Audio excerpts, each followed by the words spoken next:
Well, hello everybody. Welcome back to Josh Gets Lost. This is our Get Lost guide, a survival guide to help you guys out as you're playing Minecraft. We are in a house. Can you believe it? This is our starter house that we finished. Well, we completed the outside of it in the last episode. There's a lot of work to do still with the interior and with yard and all that sort of thing. But it was nice waking up under a roof with a warm fire burning down below us.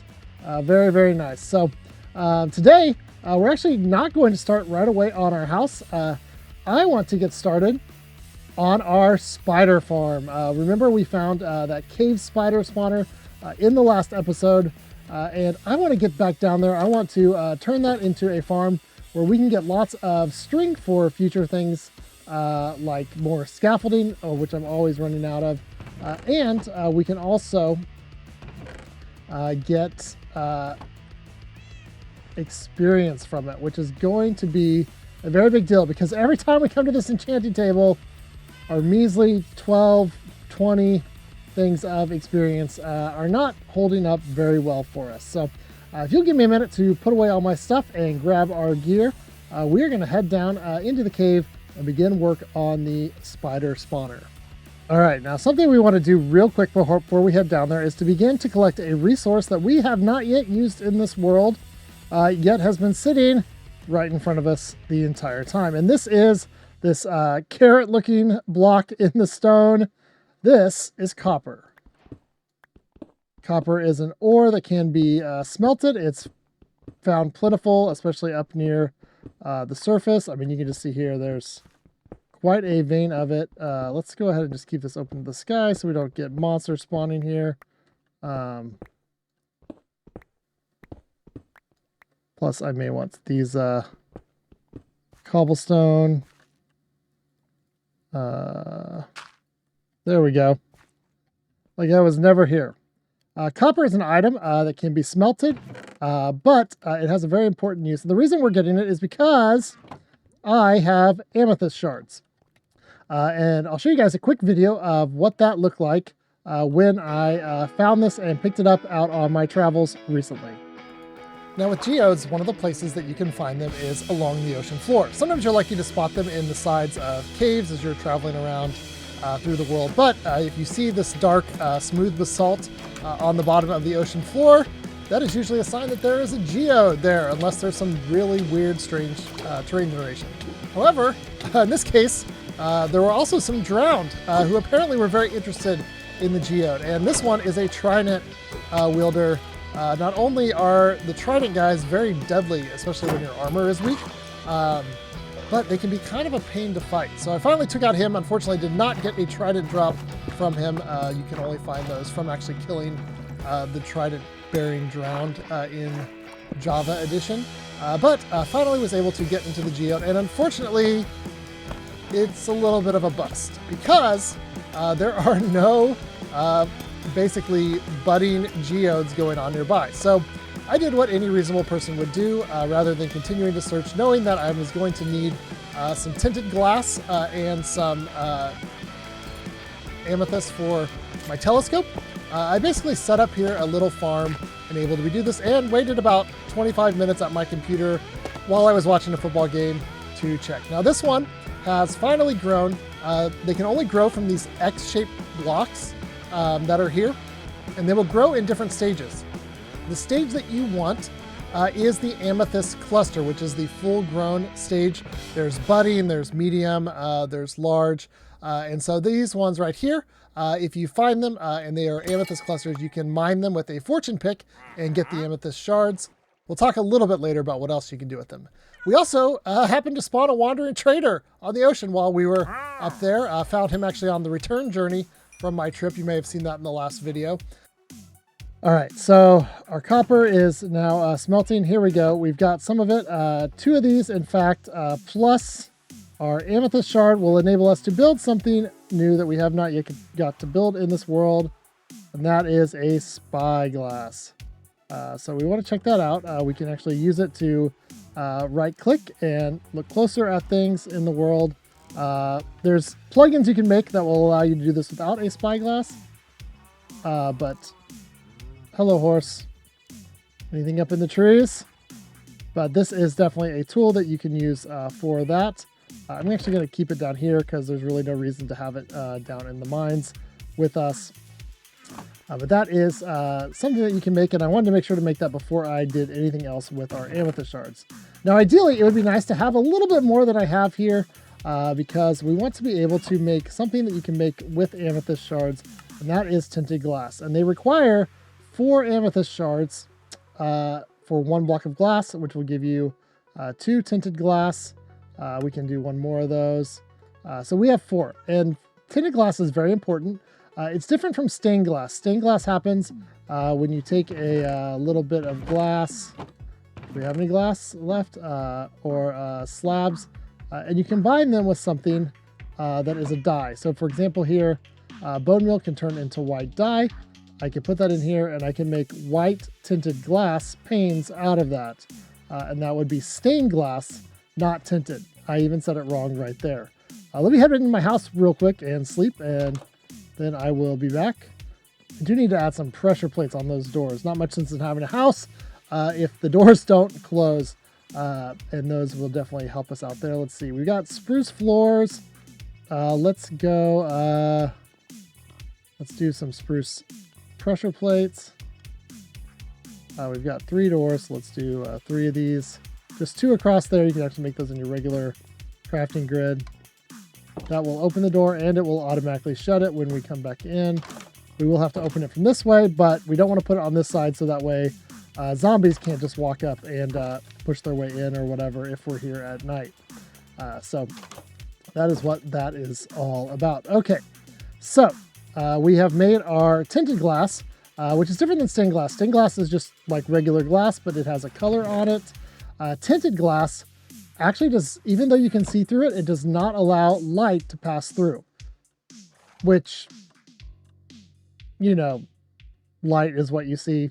The physics of it don't 100% make sense, but basically it means you can have a dark room that is able to spawn mobs, but you can still be able to see into it with some tinted glass.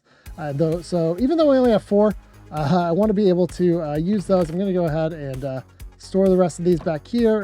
We'll hopefully get a chance to maybe find a better geode later. That one I found was a little disappointing, and I definitely did not just want to spend a lot of time waiting around there for that. All right, let me grab a few more things and then we will head down into the mine.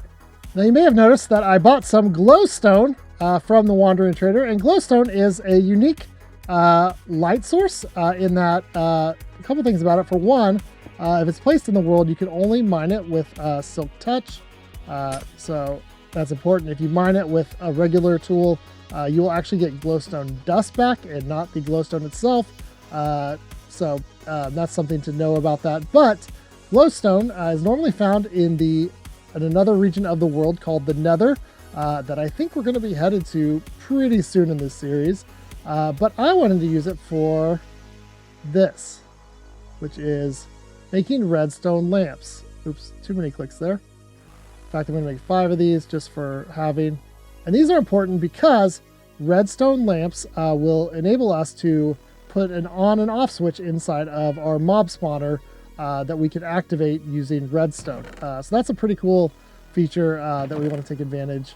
All right, I've talked enough. Let's head down into the mine shaft and see what we find. And would you look at that? I've been getting a little bit of the mine the part that I couldn't get earlier. And we found some diamonds. That's pretty cool. Yep. Also have some blocks here that look a little different. If you'll notice, this is the smooth basalt, which typically means that there might be a geode here, which would be awesome because while it was nice finding that one in the ocean, it was a little far from our base, which means it's not going to be loaded very much, which means if you saw, it definitely takes a while for things to grow. Let me toss out something here. Calcite's a little rare to find in the world, and it cannot be crafted, so looks like we have something here. Go ahead and put up a torch. Sometimes there are monsters in these geodes because they are hollow, and there's a little bit of light from the amethyst, but not in every corner. So you do want to watch out for. Wow, look at that. All right, now we are actually on the second floor here. So I wonder. That's more the geode. All right, we will come back and explore this later.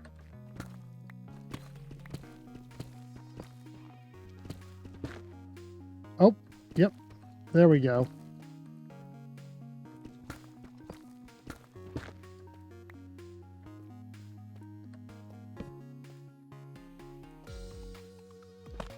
I was wondering if this lower floor might be able to access this. It looks like...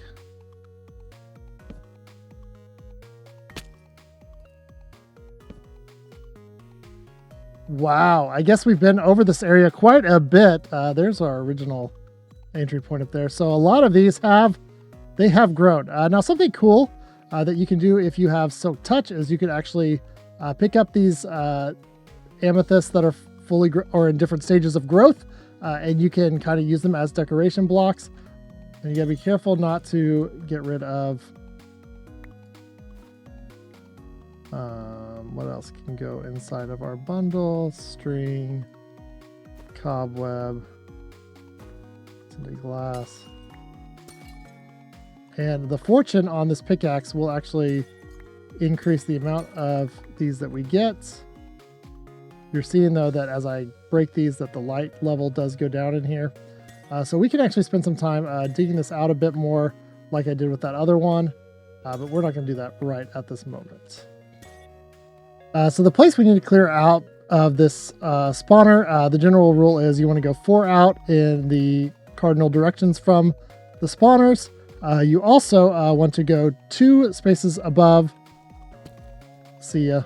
And you want to go 3 spaces below to get this farm set up. So let's work on clearing out all these things in the way.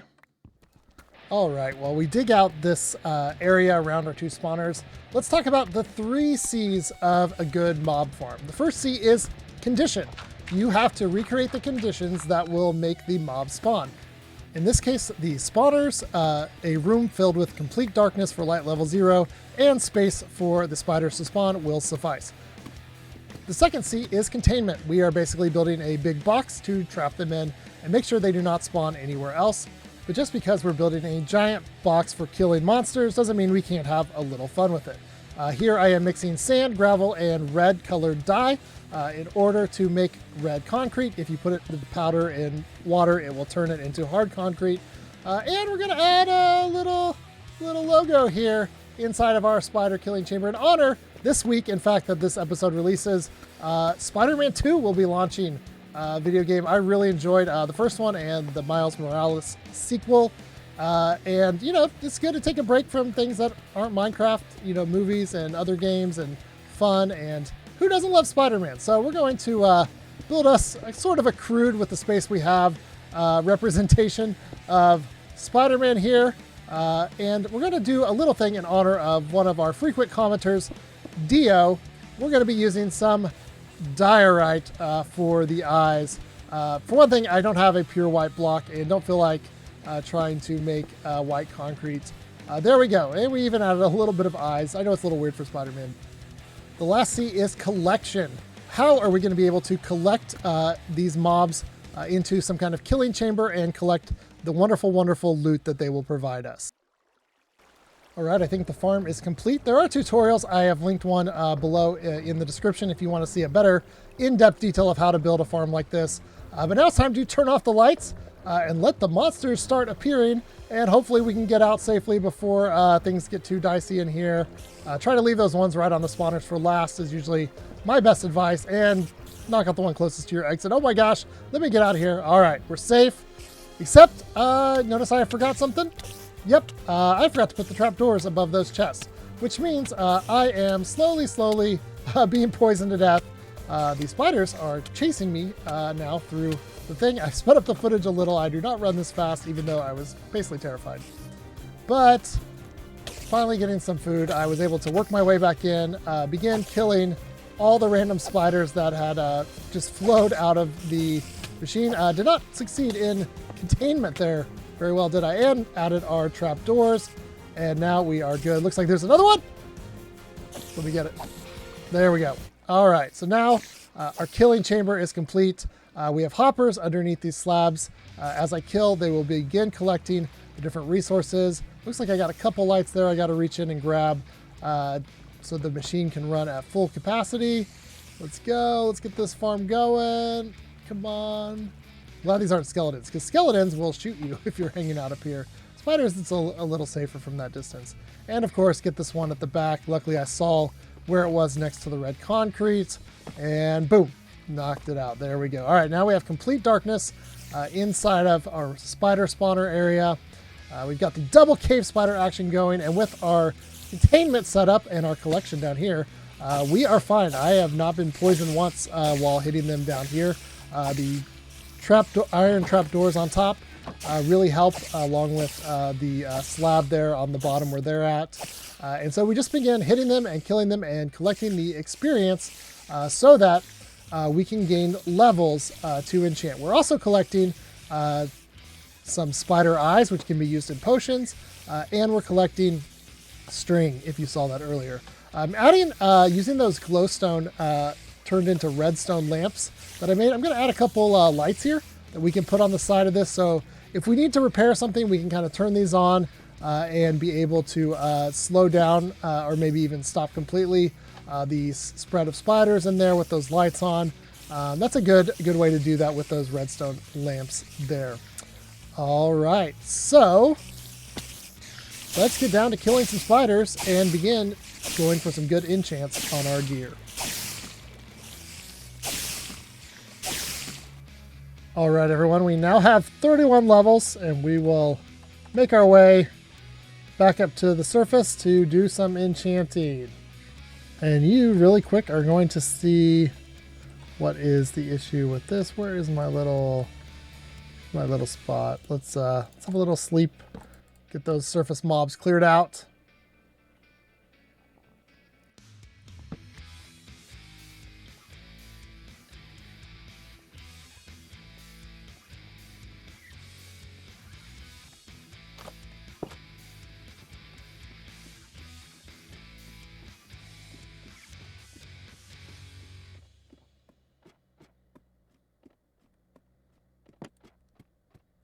All right, and you see how quickly troublesome that could become because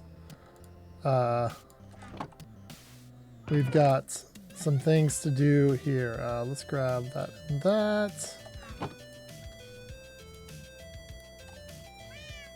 Efficiency 4. So what we can do here is get a little bit back and hope that we get something besides efficiency 4 on here to make this worth it, because that is going to take us to 28 levels. Just efficiency 4. Not great. And it looks like if we were to go again, we would get Unbreaking 3. Could possibly have something else on it. But now, look, we are down to 28 levels. So you can see really quick here that going back and forth between up here and down there is going to be a big problem for us. One of the things we will do eventually is add a drop chute and ladder or elevator out of that spot, depending on where exactly it is in the world here. We'll have to get the coords and check it out there.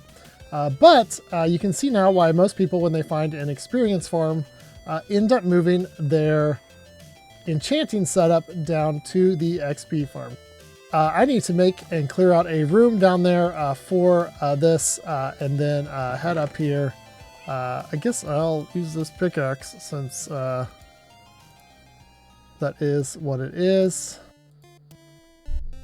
And we are back to digging out yet more deep slate. We're going to make a big room in here with enough room for our enchanting setup, enough room to have a little bit of storage for items that we might be finding. And we're going to pretty it up a little bit by switching this basic deep slate blocks over to this nice looking deep slate brick.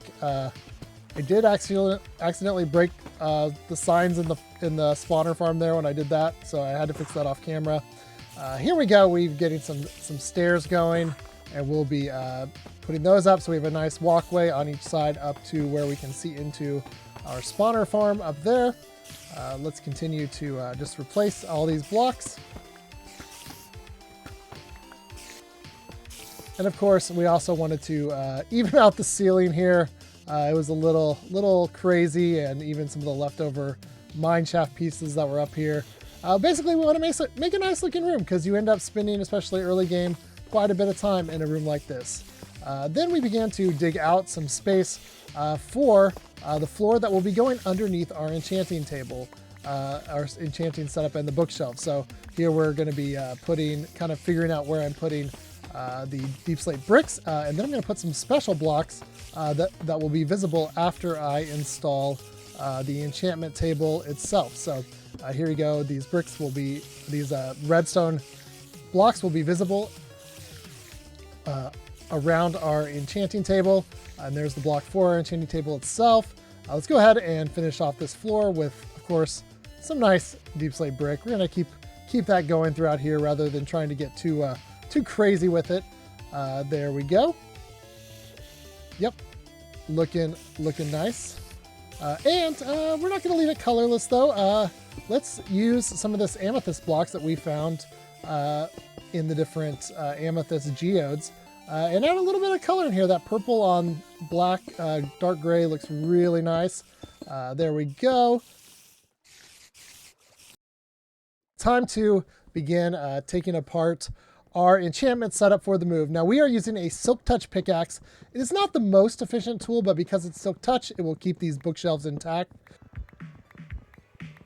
The best thing you could use for it would be a Silk Touch axe, but I don't have one of those yet, so it's a little easier just to go ahead and do this. It will still work and still break these down. Of course, if we were just to chop this with a regular axe, we would get back some books, but we would not get back the planks that were part of the bookshelf. So this is the most efficient way for doing this if you have even just a Silk Touch pickaxe. There you go. All right, we're going to place these in around. Looks like I got to replace the light here. Oh, and I covered up the amethyst, so I guess I'm raising up one block up here later and get our little section. All 15 bookshelves are now placed. Let's put down our enchanting table in its new home. Look at it get fired up, all the little text walking around it.